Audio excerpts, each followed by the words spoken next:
Animal తో మరోసారి sensation create చేశారు దర్శకుడు సందీప్ రెడ్డి వంగ. రా అండ్ బోల్డ్ కాన్సెప్ట్ తో తెరకెక్కిన ఈ వైలెంట్ మూవీ ఇప్పుడు వసూళ్ల విషయంలోనే కాదు, అవార్డుల వేటలోనూ దూసుకుపోతోంది. తాజాగా ఓ ప్రెస్టీజియస్ అవార్డ్స్ విషయంలో భారీగా నామినేషన్లు దక్కించుకుంది యానిమల్. రణబీర్ కపూర్ హీరోగా తెరకెక్కిన బ్లాక్ బస్టర్ బోల్డ్ మూవీ యానిమల్.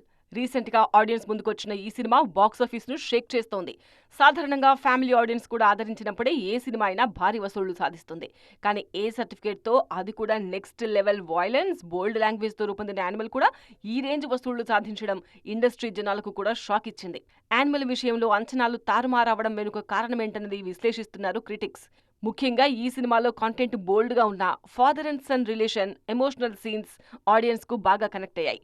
వైలెన్స్ కాస్త గీత దాటినట్టుగా అనిపించినా కొత్త తరహా టేకింగ్ కావడంతో ఆ సీన్స్ కూడా ఆడియన్స్ బాగానే ఎంజాయ్ చేశారు. వసూళ్ల పరంగా నయా రికార్డ్స్ క్రియేట్ చేసిన యానిమల్ అవార్డుల విషయంలోనూ అదే జోరు చూపిస్తోంది. తాజాగా ప్రకటించిన ఫిల్మ్ఫేర్ నామినేషన్స్ లిస్ట్ లో టాప్ లో నిలిచింది. ఏకంగా 19 కేటగిరీల్లో నామినేషన్స్ సాధించింది ఈ బోల్డ్ మూవీ. కేవలం నామినేషన్లో ఉండడమే కాదు, అవార్డులు సాధించడంలోనూ యానిమలే ముందుంటుంది అన్న టాక్ వినిపిస్తోంది. పోటీలో ఉన్న మిగతా సినిమాలతో పోలిస్తే టాక్ పరంగా, వసూళ్ల పరంగా యానిమల్కే ఎక్కువ అవార్డులు సాధించే ఛాన్స్ ఉందన్నది విశ్లేషకుల మాట.